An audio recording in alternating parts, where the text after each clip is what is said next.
Okay, so hear me out. We kill Lucifer's mom.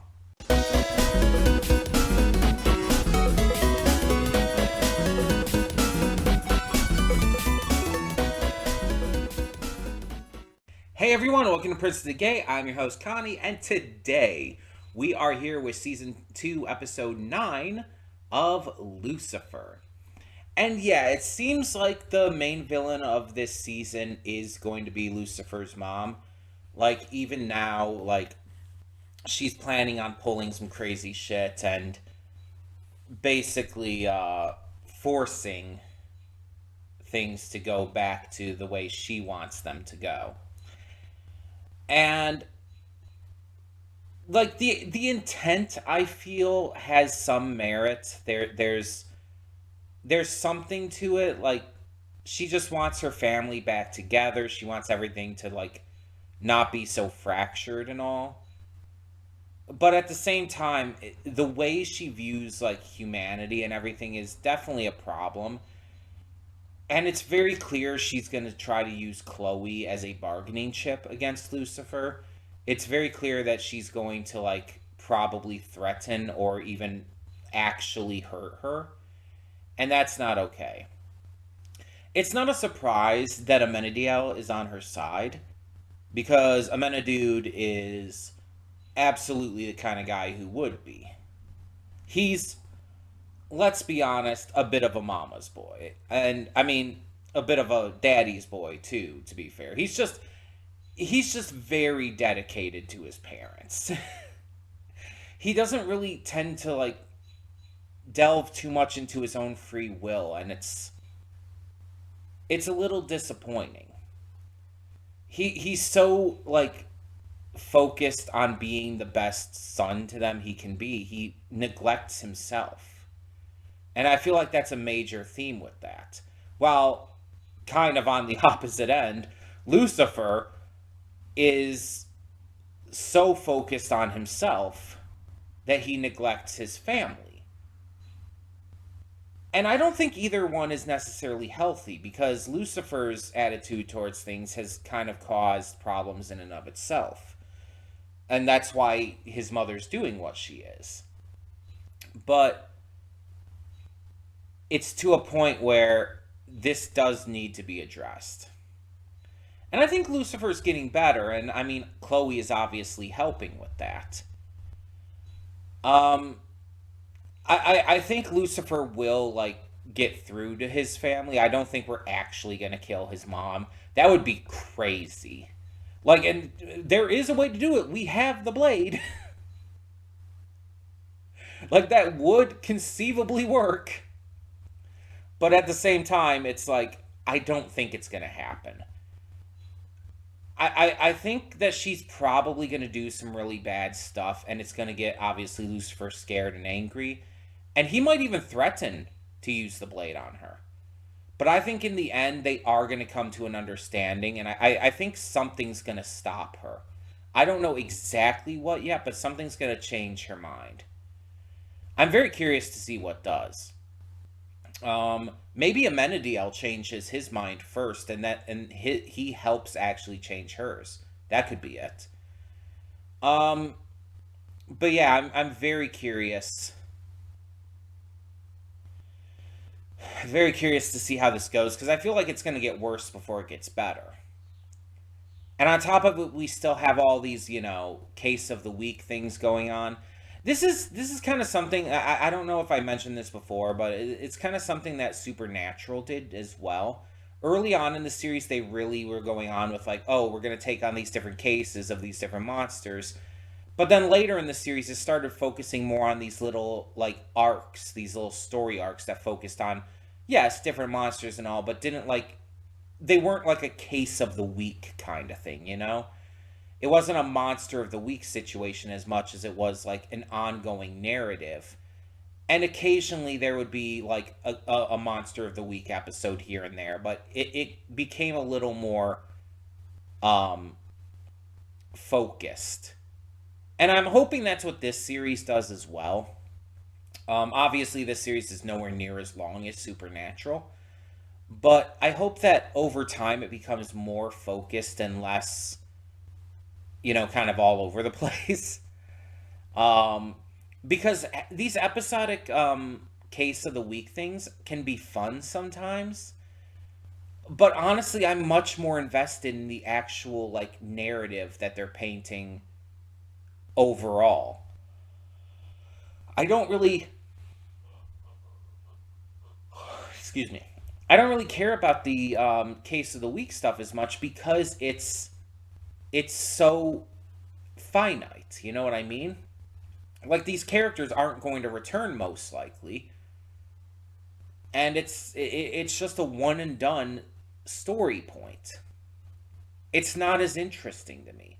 It's more interesting focusing on the main story and seeing like how these characters interact and everything, seeing their character development, like with Mazikeen. Maze's character development has been fantastic. This season has done wonders for her character, and I love just how they're taking that. But we have to see, like, we've even seen some of that from obviously Chloe. We've seen some of that from Lucifer, Dan to a degree, and it's like we need to see that with like some other characters too, like Amenadio. Amenadude definitely needs a little bit more development to him. I feel like they can definitely work with the mom, and I just feel like I want more of that kind of stuff rather than the episode, the again the case of the week stuff. That stuff isn't as interesting to me most of the time. There are some exceptions. There are ones that definitely get more interesting. Like there was the episode that had oh my god, what is his name? The chairman from Iron Chef America. I can't think of the actor's name right now. He was also in he was in something else I watched lately. John Wick 3? I think it was John Wick 3. Yeah, yeah. I can't think of his name right now though. But he was in that, and he was in that episode, and it was like about like the actors and stuff. And there's also I don't know why I'm like my mind is blanking on names, but the actor who plays like Samurai Jack and Hermes Conrad from Futurama and everything, he was in there too. My mind is just completely blanking on their names. Um, that's gonna bother me. Hold on, I can look that up real quick. But that episode was good. That one, the case of the week, was more interesting. Mark Dacascos. That's the guy from Iron Chef America. He was the chairman in Iron Chef America. He was in John Wick 3, and he was in that episode. Hermes Conrad. Phil Lamar. Phil Lamar is the voice actor who's Samurai Jack and Hermes Conrad and all. Sorry. I don't know why my mind completely blanked out on their names. But yeah, the episode with Mark Dacascos and Phil Lamar, that was a really good one where I actually did get invested in the case of the week. Partially because, I really like both of those actors, but also because because it was actually pretty interesting with the former actor and everything, and like who did what. It was more interesting than a lot of the others, which are just very samey. I know season one had like kind of that recurring case with like what happened with Dan and Chloe in the past and all. I can't remember what it was called, and the other cop who was dirty and everything. That was interesting, and I like when that kept coming back. But again, the regular case of the week stuff, eh. But either way, let's get into this episode, and I guess just see what happens next. Hold up just a sec. Before you click that link down in the description below to get to today's video, I want to remind you of all the awesome content we have both on this channel and the Princess of Gaming channel. Let's check it out.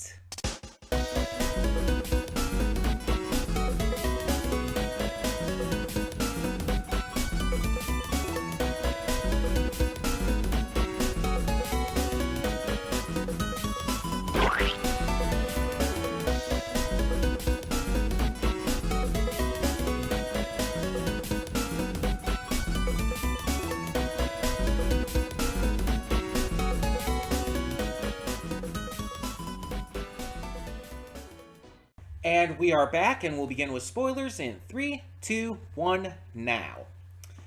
The problem with getting into a show after it's already ended is that things like this don't have tension.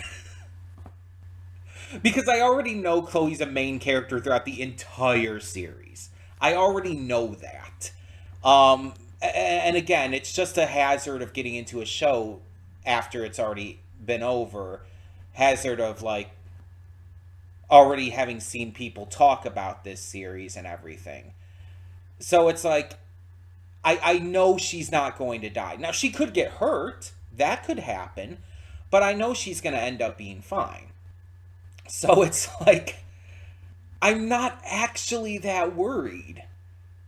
I'm more worried for if she does get hurt, how Lucifer himself is going to handle it. And the fact that this ended off on a cliffhanger actually makes me believe that the mom's either not going to go through with it for whatever reason. Maybe Amenadiel is going to stop her because he's definitely having his doubts about her now. And about, like, what she's planning and everything. Or if, like, maybe she's just not going to go through with it for some reason. Or maybe Chloe's going to get away somehow. I don't know. But there's just not that tension as there would be if you were watching this week to week when it first aired. Though, honestly, if you've seen enough television and film, I don't even think there would be enough tension with that at that point. Because it's like, even then, it's like, just going by how these shows tend to work, they're not going to kill off Chloe. Like, that's pretty much guaranteed. That kind of thing would not happen. The only way they would ever, like, kill off Chloe is if the actress died in real life and they had to, like, figure something out. And they would do it, like, probably with great respect, have a dedication to her and everything. They would have to figure out a way to handle that really properly. That's the only way they would ever do it. But that's not happening. So it's like, a character like this, it just won't be killed off. The only tension that exists here is, again, whether or not she's going to get hurt. And how Lucifer's going to react to that. So, we'll see. The case of the week thing here, because I was talking about that in the pre-thoughts, was one of the more interesting ones, specifically because of its connection to Lucifer himself. The fact that this case of the week had such a personal connection for him is what made it interesting. As I talked about, that's the kind of shit I like in this series, the personal stuff. That when we delve into these characters and their relationships, their connections, their ideologies, their thought processes, everything they're going through. And so, like, we really get to see here how Lucifer has changed through this episode. This episode really focuses on Lucifer having found his home here, which we, like, obviously already knew about, but is really being delved into. And as it's made clear, his home is not, this hasn't become his home because it's Los Angeles or because of Lux. This truly became his home because of Chloe. Prior to that, this was just somewhere he was having fun partying and enjoying his time. It was like a vacation home, we could say. But it wasn't truly home for him before Chloe. And he's starting to realize that. And I think it's scaring him. Because it's something that he hasn't experienced before. Like, when he playfully flirts with her, he's messing around. He's being a jokester. I don't think he fully realized until this moment that he actually genuinely loves her. That he actually not only just cares for her as a friend, but loves her. And I think it's scaring him because he doesn't know what to do. This is new for him. And that's why he no-showed at the restaurant, because he doesn't know what to do. He doesn't know how to handle this. He's afraid of what might happen if he lets this happen. Because especially because of how things have gone with his family. Things have worked out so poorly for him that he's afraid of letting someone else in and worried that it might go poorly. But not for him. That's the surprising part of it all. He's not worried about how it's going to go for him. He's worried about how it's going to go for Chloe. And that's very clear. It's very clear that his concern here is all about her. He doesn't want to hurt her. He doesn't want to put her in harm's way, and he doesn't want to, like, drive her away with who he is. And he's afraid that if he lets her in, she might grow sick of him and leave him behind. The one person that he's truly grown to care for, the one person that he truly loves, he's afraid of losing because of him. It's a mix of genuine care for another with self-hatred. And I don't think the self-hatred of Lucifer has been touched on enough, but I think it's going to be touched on a lot more. I think he has a lot of self-guilt with going back to him, like, being sent to hell as punishment, that he has never properly addressed. And that's why I think he's so scared of getting into a relationship with Chloe, because I believe that he genuinely believes that he's going to hurt her. Maybe not physically, but maybe emotionally. And that's something that he would never be able to recover from. Because he cares for her so much, if he ever did anything to hurt her, it would destroy him. And he's not ready for that. And the thing is, Chloe is very clearly realizing her feelings for him too.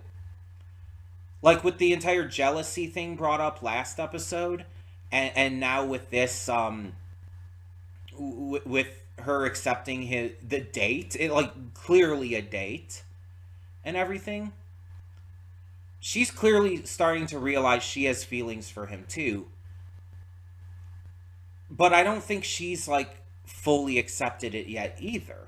She sees them as friends. She sees them as like really close colleagues, but that's about it at the moment. But it's like, it's so blatantly obvious they're going to get together.